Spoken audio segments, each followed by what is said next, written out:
প্রাগজ্যোতিকর অধীশ্বরময় নরক নরকাকুর মোর ভয়তে ত্রস্তমান নদী প্রস্তুতি করে সমস্ত প্রজা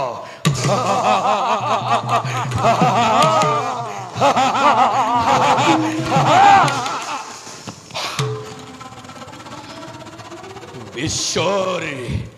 ঘৃণিত দেবতার হত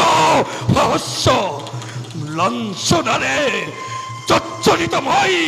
বসুন্ধরার পুত্র মহারাজ সমগ্র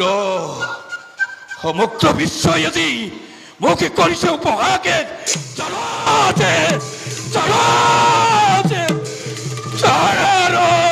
বলি মহারাজ